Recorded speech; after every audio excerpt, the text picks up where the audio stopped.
નમસ્કાર. આજના આપણા આ વિશ્લેષણમાં આપણે સૌરાષ્ટ્રના ઇતિહાસના એક એવા પાનાને ઉથલાવવાના છીએ જે જેટલો રોમાંચક છે તેટલો જ વિવાદિત પણ છે. આ વાર્તા છે સૌરાષ્ટ્રના સૌથી ખતરનાક ડાકુ ભૂપતસિંહની. અને નવાઈની વાત એ છે કે સ્વતંત્ર ભારતની પહેલી જ સામાન્ય ચૂંટણીઓમાં તેણે એક એવી અણધારી અને ભયાનક ભૂમિકા ભજવી હતી જેની કદાચ કોઈએ કલ્પના પણ નહીં કરી હોય.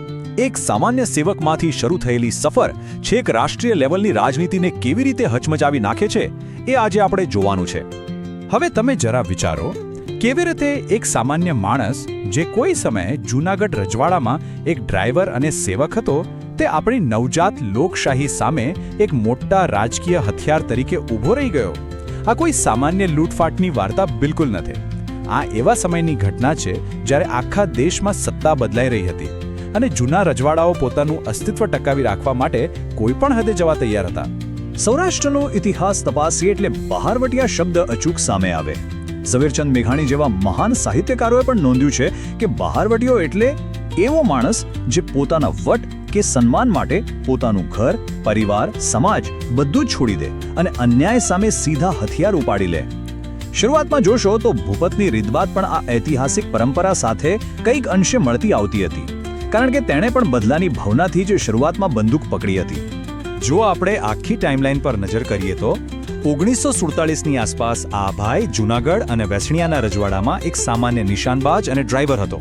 પણ પછી સંજોગો એવા બદલાયા કે 1951 આવતા સુધીમાં તો તેણે આખા સૌરાષ્ટ્રમાં ચૂંટણી વખતે રીતસરનો આતંક મચાવી દીધો. આ આતંક એટલો ખતરનાક હતો કે છેવટે 1952માં પોલીસથી બચવા એને ભારત છોડીને પાકિસ્તાનના કરાચીમાં છુપી રીતે ભાગી જવું પડ્યું. હવે આ આખી વાર્તામાં જે સૌથી મોટો વળાંક આવે છે તે છે 1951 અને 52નો સમય. ભારતની પહેલી સામાન્ય ચૂંટણીઓ. દેશમાં પહેલીવાર લોકશાહીના મૂળ નંખાઈ રહ્યા હતા. પણ બીજી બાજુ ભૂતપૂર્વ રજવાડાઓ અને મોટા જમીનદારોના જીવ તાળવે ચોંટેલા હતા. એમને ડર હતો કે નવી સરકાર આવશે, નવા કાયદા લાવશે અને એમની બધી જ સત્તા અને જમીનો જતી રહેશે. અને બસ આ જ ડરમાંથી જન્મ થયો એક બહુ મોટા રાજકીય ષડયંત્રનો. અહીંયા આરોપો એવા છે કે કેટલાક નારાજ રાજવીઓએ નવા જમીન કાયદાઓથી બચવા માટે કથિત રીતે ભૂપતનો એક હથિયાર તરીકે ઉપયોગ કર્યો. મતલબ કે ભૂપત અને એની ગેંગને આધુનિક શસ્ત્રો અને દારૂગોળો પૂરો પાડવામાં આવ્યો. સ્થાનિક પોલીસ પર એવું દબાણ કરાયું કે ભૂપત કંઈ પણ કરે તમારે આંખ આડાકાન કરવાના. આની પાછળનો હેતુ એકદમ સાફ હતો. ચૂંટણી પહેલા એટલી બધી હિંસા અને અરાજકતા ફેલાવવી કે જેથી સામાન્ય જનતાને એવું જ લાગે કે લોકશાહી એટલે માત્ર કાયદાનો ભંગ અને અશાંતિ. આ વાત એટલી હદે વણસી ગઈ કે તત્કાલીન સરકારે ભૂપતને જીવતો કે મરેલો પકડી લાવનાર માટે સીધું 50,000 રૂપિયાનું ઇનામ જાહેર કરી દીધું. હવે આજના સમયમાં કદાચ 50,000 તમને સામાન્ય લાગે, પણ જરા વિચારો, 1950ના દાયકામાં 50,000 રૂપિયા એટલે એક આખી જાગીર બરાબર હતા. આ આંકડો જ બતાવે છે કે સરકાર માટે ગમે તેમ કરીને ભૂપતનો આતંક ડામવો કેટલો અનિવાર્ય બની ગયો હતો. ભૂપતના વ્યક્તિત્વની ખરેખર અજબ વાત એ હતી કે એના બે સાવ વિરોધાભાસી ચહેરાઓ હતા. સામાન્ય લોકોમાં એની છબી એક કાઠિયાવાડી રોબિનહૂડ જેવી હતી. અમીરોને લૂંટીને ગરીબોને પૈસા આપવા અને ખાસ કરીને મહિલાઓ પ્રત્યે પૂરો આદર રાખવો. પણ સિક્કાની બીજી બાજુ સાવ કાળી અને ક્રૂર હતી. એક રાજકીય મહોરા તરીકે કામ કરતા કરતા માત્ર રાજકીય અસ્થિરતા ઊભી કરવા માટે તેણે 17 જેટલા નિર્દોષ લોકોની અત્યંત ઘાતકી હત્યા કરી હતી. આ વિરોધાભાસ જ એને આટલો ચર્ચિત બનાવે છે. અને હા, આ વાત માત્ર ગુજરાત કે ભારત પૂરતી સીમિત નહોતી રહી. છેક ધ ન્યૂયોર્ક ટાઈમ્સ જેવા ઇન્ટરનેશનલ ન્યૂઝપેપરમાં પણ ભૂપતના કિસ્સા છપાતા. એની કામ કરવાની રીત જ એટલી નાટ્યાત્મક હતી કે પૂછો જ નહીં. અચાનક હુમલો કરે, લૂંટ ચલાવે અને પોલીસ પહોંચે એ પહેલાં તો ગાયબ. અને પાછળ પીડિતોને ચીડવવા માટે ફોરગેટ મી નોટ નામના ભૂરા ફૂલોથી શણગારેલી એક ચિઠ્ઠી મૂકતો જાય. એકદમ ફિલ્મી ખરું ને? આ નાટકીયતાએ જ એને પશ્ચિમી મીડિયામાં પણ ફેમસ કરી દીધો હતો. હવે તમને એમ થશે કે આટલી મોટી પોલીસ ફોર્સ એને પકડી કેમ નહોતી શકતી? કારણ કે ગીરનું ઘનઘોર જંગલ એના માટે એના ઘરના આંગણા જેવું હતું. એવું કહેવાય છે કે જંગલના પશુ પક્ષીઓની ભાષા સમજતો અને એમના અવાજની હૂબહૂ નકલ કરી શકતો, જેનાથી પોલીસ સાવ ગોટે ચડી જતી. એક કિસ્સો તો એવો પણ છે કે જ્યારે પોલીસ બરાબર એની પાછળ પડી હતી ત્યારે એ જીવ બચાવવા માટે પૂરા 1.5 દિવસ સુધી સિંહની બોર્ડમાં સંતાઈ રહ્યો હતો. જંગલ જાણે કે એનો સૌથી મોટો રક્ષક બની ગયો હતો. પણ ભાઈ, કાયદાના હાથ તો લાંબા જ હોય ને. સરકાર હવે આ ખુલ્લો પડકાર વધારે સમય સાંખી શકે એમ નહોતી. ભૂપતની ગેમ પૂરી કરવા માટે 2 અત્યંત કાબેલ અને બાહોશ પોલીસ ઓફિસર્સની એન્ટ્રી થઈ, ડીઆઈજી વીજી કનિટકર અને ડીએસપી હર્ષવર્ધન વસાવડા. અને બસ અહીંથી જ ભૂપત અને પોલીસ વચ્ચેની અસલી અને લાંબી વ્યૂહાત્મક લડાઈ શરૂ થઈ. આ ઓફિસર્સે ભૂપતને પકડવા માટે એક જબરદસ્ત માસ્ટર પ્લાન બનાવ્યો. ગીરના જંગલમાં તેને શોધવા સૌથી પહેલા પગીઓની મદદ લેવાઈ. પગીઓ એટલે એવા દેશી એક્સપર્ટ્સ જે જમીન પર પગલાં જોઈને માણસ ક્યાં ગયો છે એ કહી દે.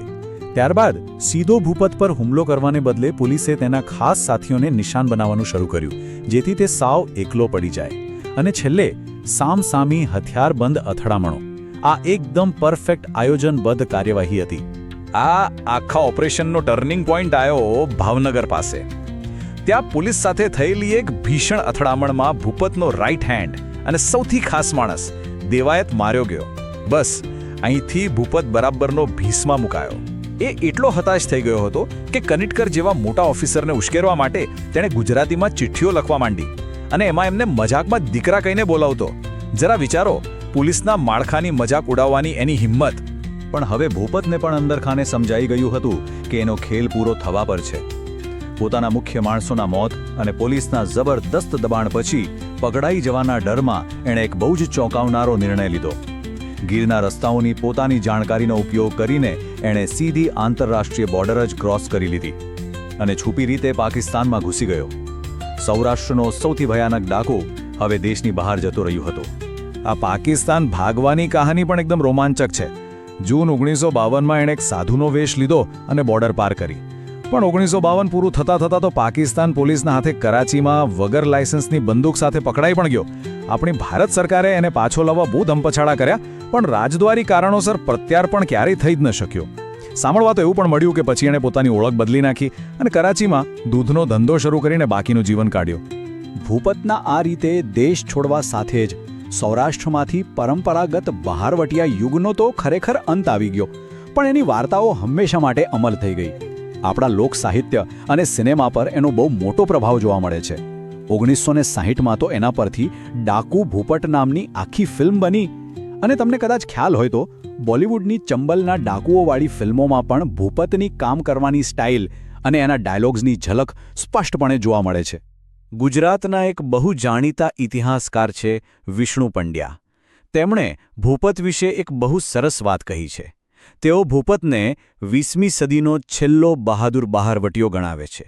અને આ વાત ઘણું બધું કહી જાય છે. એ માત્ર કોઈ રસ્તા છાપ ગુનેગાર નહોતો.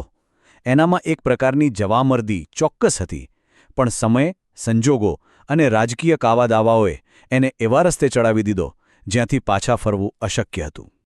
તો આજના આ વિશ્લેષણના અંતે આપણા સૌના મનમાં એક મોટો અને વિચારવા જેવો સવાલ ઊભો થાય છે. આપણે ભૂપતને ઇતિહાસના પાના પર કઈ રીતે જોવો જોઈએ? શું એ ખરેખર એક નિર્દયી વિલેન હતો જેણે પોતાના સ્વાર્થ માટે નિર્દોષોના જીવ લીધા? કે પછી બદલાતી વ્યવસ્થામાં પોતાની સત્તા બચાવવાના ચક્કરમાં રજવાડાઓ દ્વારા વપરાયેલું માત્ર એક હથિયાર, એક સંજોગોનો શિકાર? આ સવાલ આજે પણ ઇતિહાસકારોને વિચારતા કરી મૂકે છે. તમે આના વિશે શું માનો છો? આ ઐતિહાસિક સફરમાં અને ચર્ચામાં મારી સાથે જોડાવા બદલ તમારો ખૂબ ખૂબ આભાર. આવા જ રોમાંચક વિષયો